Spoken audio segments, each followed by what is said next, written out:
Hola, ¿cómo están?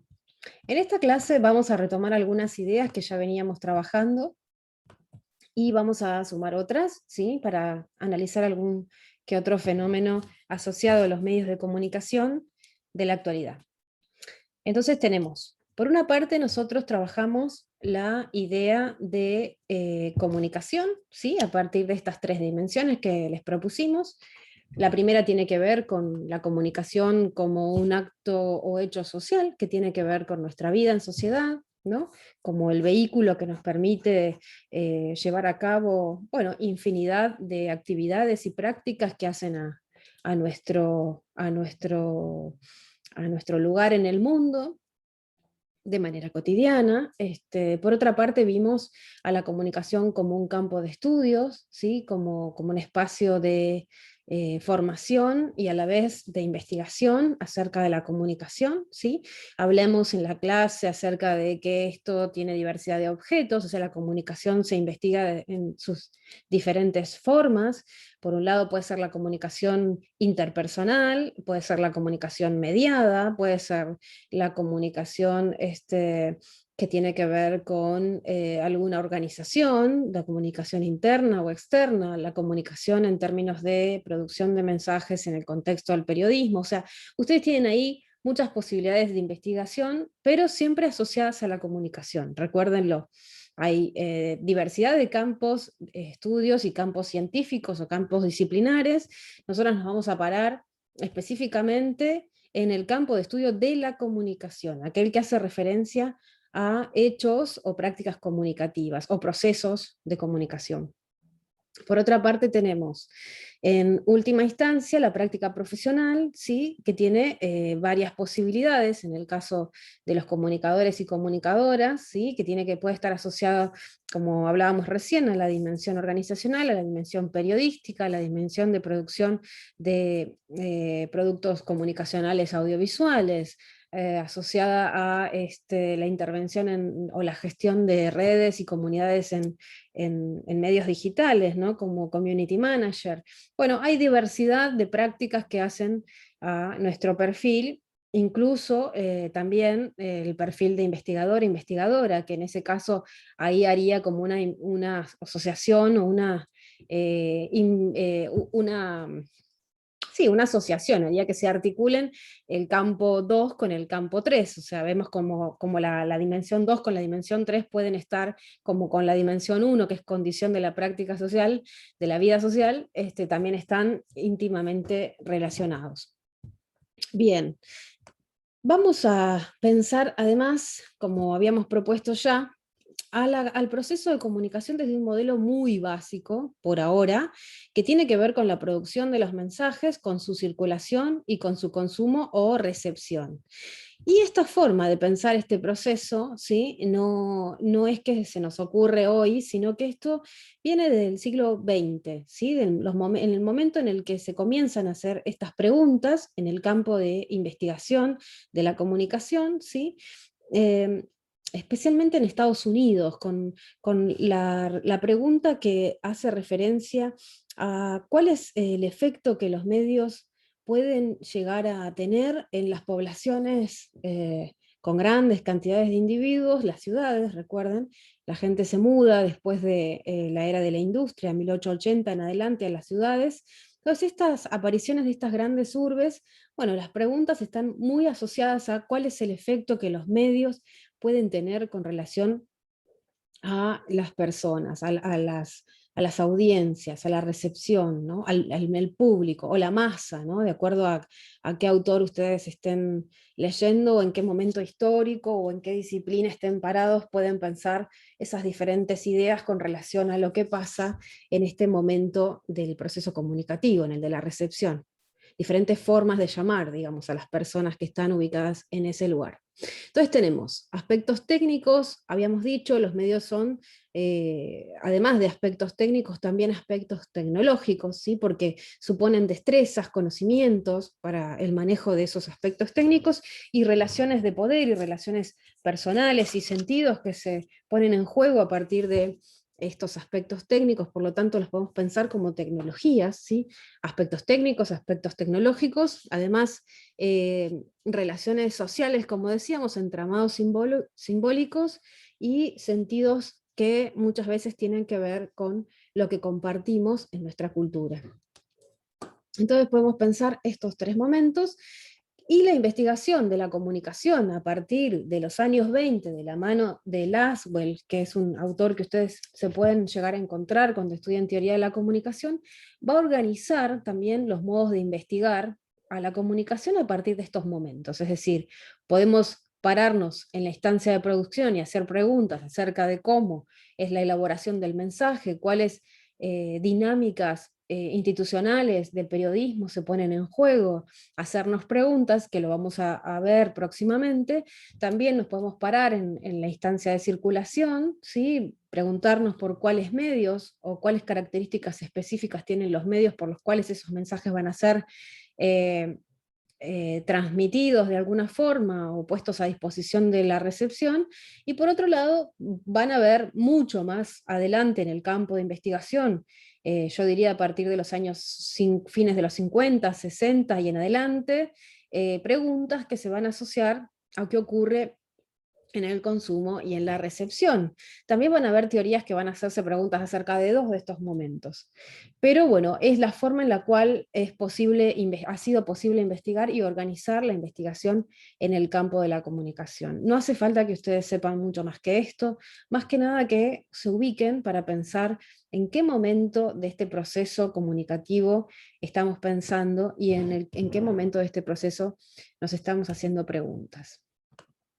Tenemos entonces, ustedes habían repasado también los textos vinculados al periodismo amarillo como antecedente de las fake news, que bueno, ahí si nos vamos a hacer el ejercicio de posicionar en uno de estos momentos del proceso comunicativo, podemos pensarnos desde la producción, ¿no? ¿Qué pasaba? ¿Cuáles eran las lógicas económicas y de competencia y de producción del periodismo que hacían posible la construcción de determinado tipo de mensaje, ¿no? Distorsionado tal vez, o con elementos que no se sujetaban a los hechos comprobables, por lo tanto esto tuvo una valoración cultural, ¿no?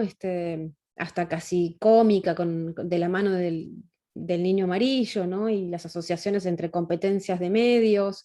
También el texto de Sandoval hacía referencia a la construcción de la idea de objetividad, que no tenía que ver tanto con estos valores periodísticos como nosotros podemos pensarlo, sino más que nada con la posibilidad de llegar a mayores cantidades de público. Y por otro lado teníamos algunas condiciones en lo que hace a fake news de cuáles eran las condiciones en las cuales se leía en ese momento, ¿sí? Asociadas a los procesos de alfabetización, ¿sí? Pero por otro lado, y de la misma educación, pero por otro lado tenemos en la actualidad también algunas condiciones que hacen que sean posibles las fake news, ¿no? Como por ejemplo la producción del periodismo sin chequeo por determinados tipos de situaciones en el periodismo, críticas en el periodismo, etcétera, ¿no? O por las mismas lógicas de publicación de los medios digitales. Bueno, tenemos ahí una serie de condiciones a considerar, tanto en la producción como en la instancia de recepción, y también preguntas para hacernos acerca de por dónde circulan esos mensajes. Entonces, es interesante, sí, que ustedes recuerden que en la investigación de la comunicación durante el siglo XX, la gran pregunta, o una pregunta que estuvo vigente durante los primeros, diríamos, 50 años, tuvo que ver con cuáles son las posibilidades de los medios para, en principio, manipular, ¿sí? Cuando se pensaba en la masa como un ente poco poco reflexivo, ¿sí?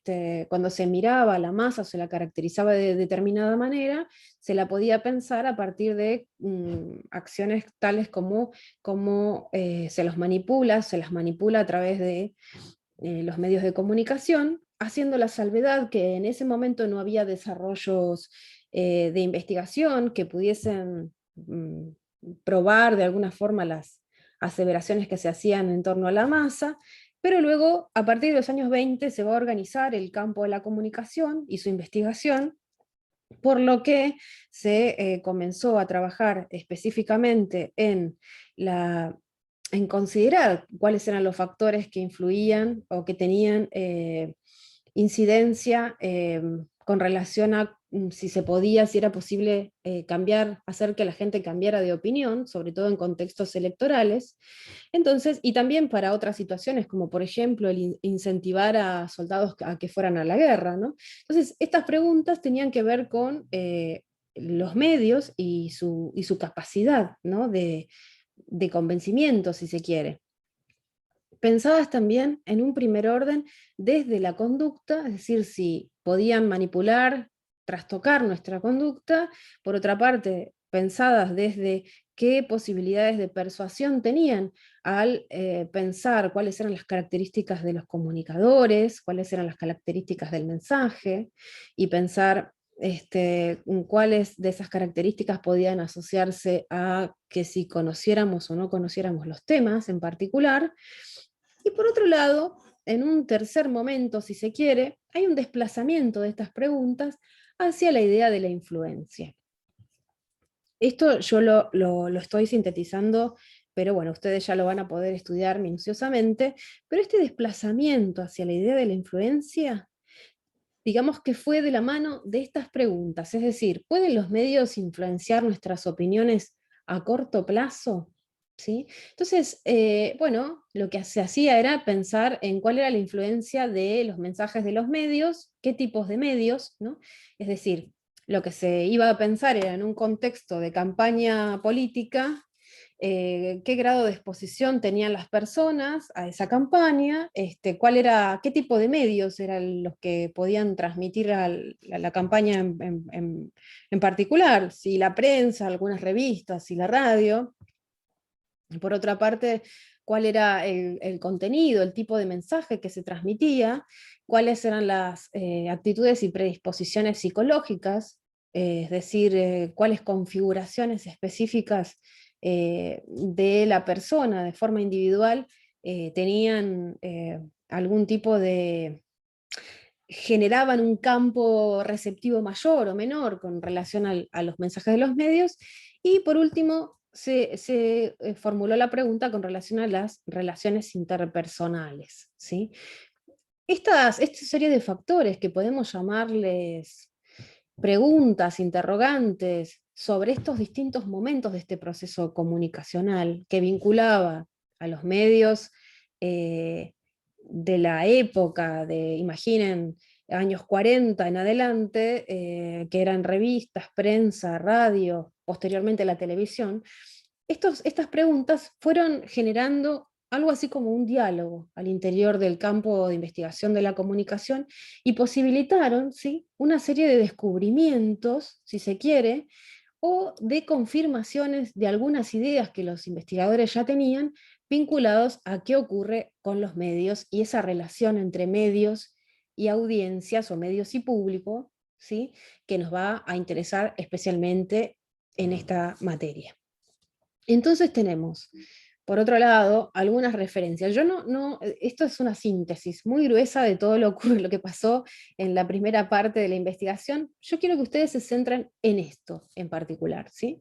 Ustedes tienen aquí el campo de la comunicación y su investigación, ¿sí?, con preguntas que aparecen de la mano de un investigador que ustedes van a leer más de una vez cuando estudian teoría, que se llama Paul Lazarsfeld, que es austríaco, que a través de trabajos y becas que va logrando en su carrera, llega a Estados Unidos, hace unas primeras investigaciones asociadas al consumo de medios, o estas preguntas con relación a qué producen los medios en las personas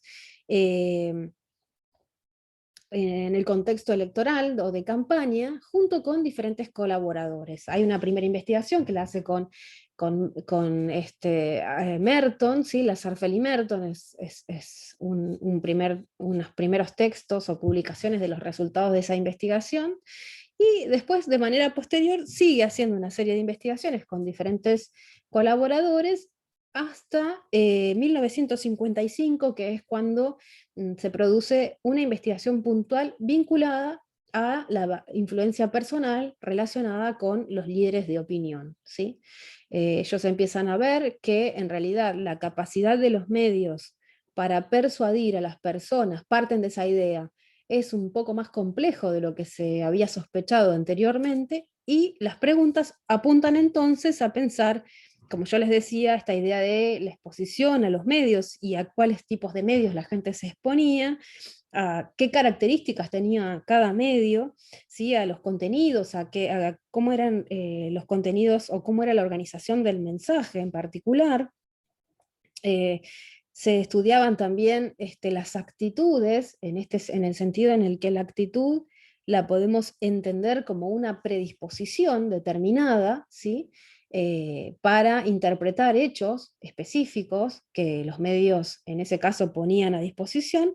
Y por otro lado, bueno, también se interesaron en las relaciones interpersonales. Las relaciones interpersonales, ¿sí?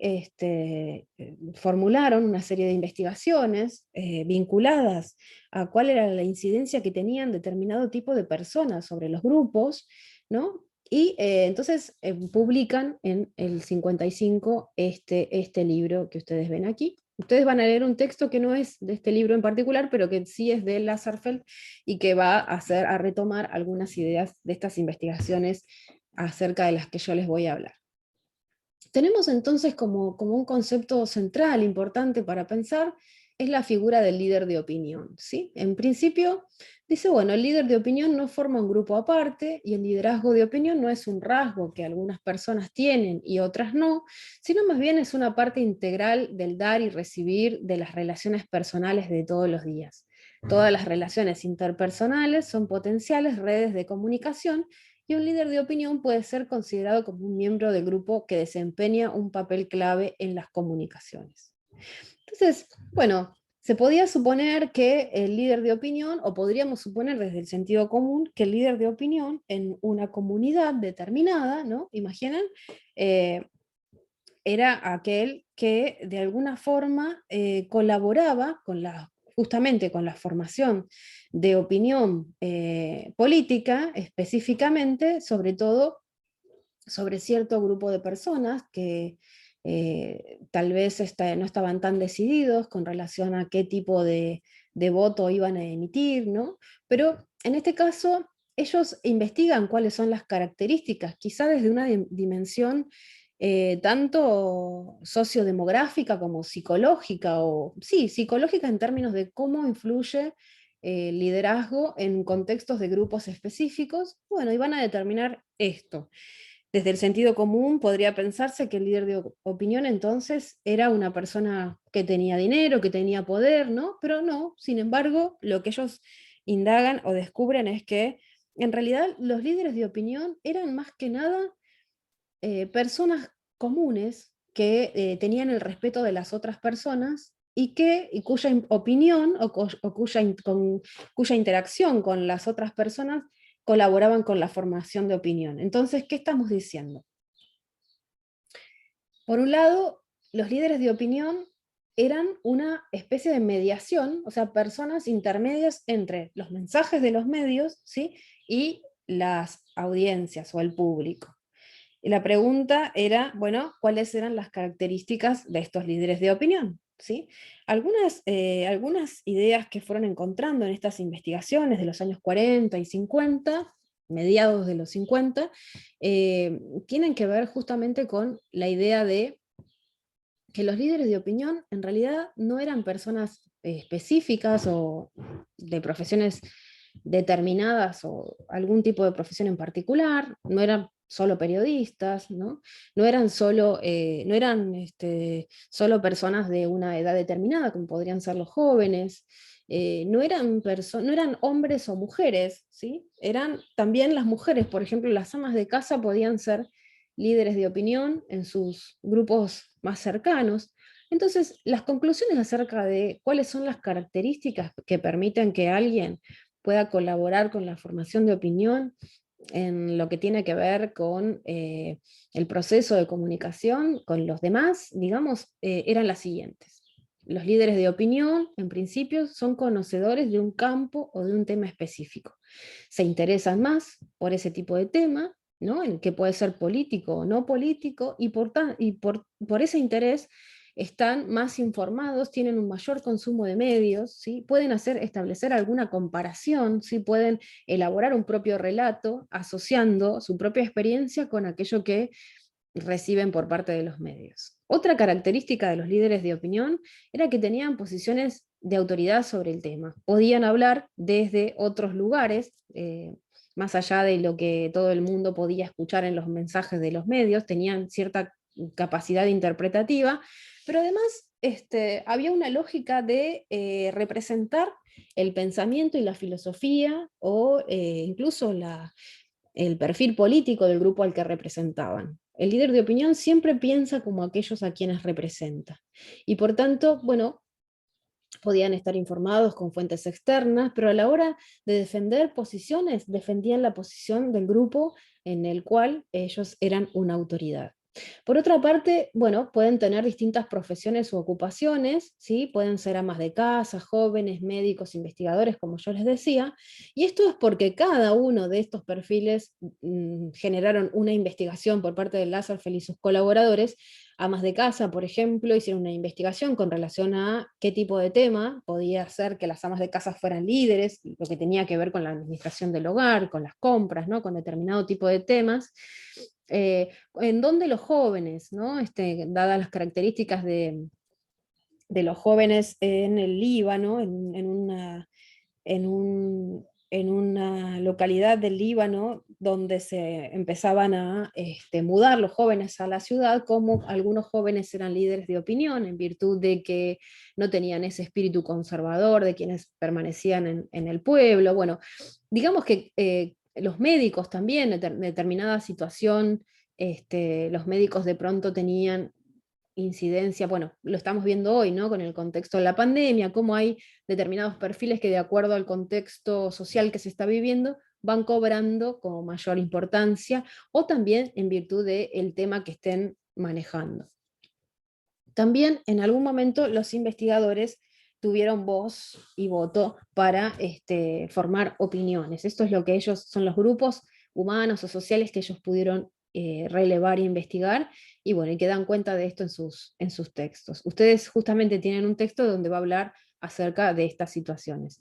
Otra característica de los líderes de opinión era que tenían mayores competencias, ¿sí? Estaban mayormente más educados, tenían una mayor formación, ¿sí? También asociada a este mayor consumo de medios, ¿no? Y por otra parte, bueno, también eran accesibles, estaban disponibles para la comunidad a la que representaban y eran bastante gregarios, ¿sí? Hablaban del tema con sencillez, estaban informados, permanecían en sus comunidades, mantenían una interacción bastante continua con las personas sobre las cuales influían en particular. Entonces tenemos la idea de lo que van a encontrar en varios textos de comunicación o de las teorías de comunicación, que se llama el modelo de comunicación en dos pasos. ¿En qué consiste el modelo de comunicación en dos pasos? Por un lado, el primer paso es el modo en el que la información llega desde los medios a los líderes de opinión. Y el paso 2, lo que significa un segundo movimiento, tiene que ver con aquello que los líderes de opinión transmiten a los grupos de referencia o a los grupos sobre los que ejercen o sobre los que ejercen ese liderazgo. En particular, y en el momento en el que Lasserfeld y sus colaboradores hacen la investigación, esto es años 40 y 50, lo que ocurre es que, fíjense, habían revistas, prensa, radio y cine. O sea, ahora tenemos un entorno diferente, ¿sí? Entonces tenemos en aquel momento medios tradicionales con la idea del broadcasting, ¿no? De transmisiones de pocos a muchos, quienes producían esos mensajes institucionalmente y los ponían en circulación y los ponían en circulación y desde la recepción había una menor injerencia, ¿sí? En la producción de ese mensaje o menos posibilidades interacción o de intervención con relación a la producción de ese mensaje. Y por otro lado tenemos los medios actuales, ¿sí? El entorno mediático actual, que yo, bueno, ahí recreé con la idea de medios digitales, pero sobre todo la idea de plataformas, la existencia de plataformas, los grandes tráficos de datos y de información, ¿sí? Entonces tenemos un ecosistema donde conviven tanto los medios tradicionales como la radio online, podcast, medios digitales, medios personales, páginas, redes sociales, ¿no? Y que da la idea de la comunicación de muchos a muchos, es decir, también hay instancias de producción de mensajes que no está dada solamente por medios tradicionales o medios o cabeceras, grandes cabeceras de medios generalistas. Esto después le vamos a poner otro nombre, vamos a complejizarlo un poco más, pero por aquí van estas diferencias entre ese momento y el actual. Tenemos entonces lo que quienes retomaron lecturas con relación a aquello que proponía Lasserfeld en los años 40 y 50, con sus investigaciones hechas en Estados Unidos. Hay textos que ustedes, bueno, de hecho tienen uno para leer, que van a asociar esas situaciones de comunicación acerca de las que Lasserfeld está haciendo referencia y que destacan la influencia social por sobre el mensaje de los medios, al contrario de lo que se venía pensando desde las primeras investigaciones que hablaban de una manipulación por sobre la masa.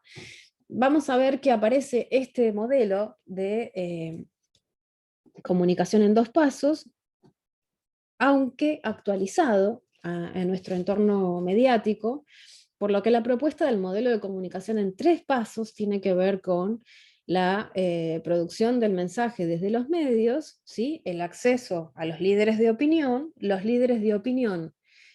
generando una serie de blogs o um,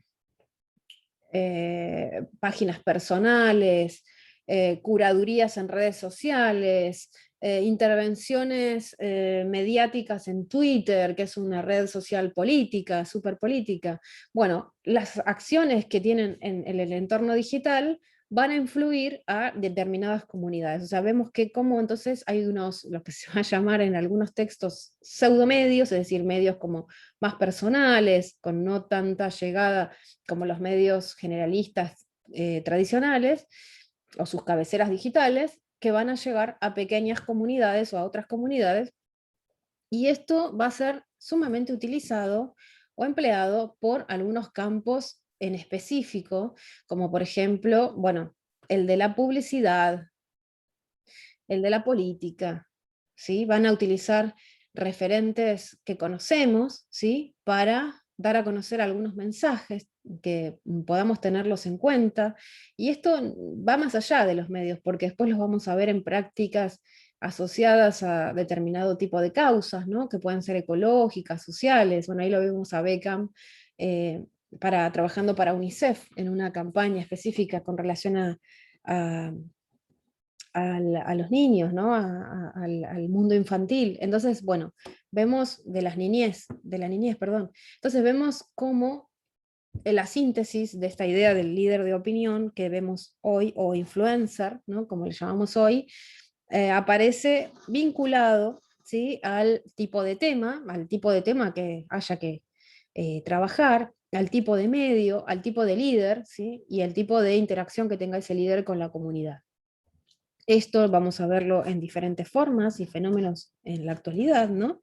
Y la pregunta es, que quería extenderles, para no hacer mucho más larga esta pregunta, es si ustedes tienen algún líder de opinión o si siguen en Twitter a algún referente específico que los ayude a tener alguna idea o conformar estas opiniones vinculadas a temas específicos. eh, si lo siguen en Twitter, si tienen algún líder de opinión en alguna comunidad específica donde ustedes participen. Y bueno, la idea es que me lo comenten próximamente cuando nos veamos en las clases. A mí, por ejemplo, me interesa el cine, y creo que hay algunos críticos de cine, son bastante interesantes, porque hacen un ejercicio y demuestran justamente en esas reseñas de cine que proponen, que conocen más el tema, conocen, que tienen un conocimiento del tema, que no solamente de los aspectos asociados a la historia de, por ejemplo, el director de una película, sino también aspectos técnicos que hacen a cómo es, han sido las elecciones para las elecciones de este director para poder poner en marcha la película, cuáles son algunas cuestiones como por ejemplo los contrastes de color, el ejercicio del montaje, cómo estas situaciones también nos permiten pensar en que tiene un mayor conocimiento y cómo además nos hace una propuesta o invitación o nos advierte de que no veamos una película asociado al tipo de conocimiento que tiene sobre la industria del cine. Entonces me parece que es interesante pensar quiénes son nuestros líderes de opinión y también recordar que con los fenómenos actuales podemos encontrar también muchos antecedentes en la investigación de la comunicación y en ese campo disciplinar del que venimos hablando. Así que bueno, lo dejamos por acá. Muchas gracias por su atención.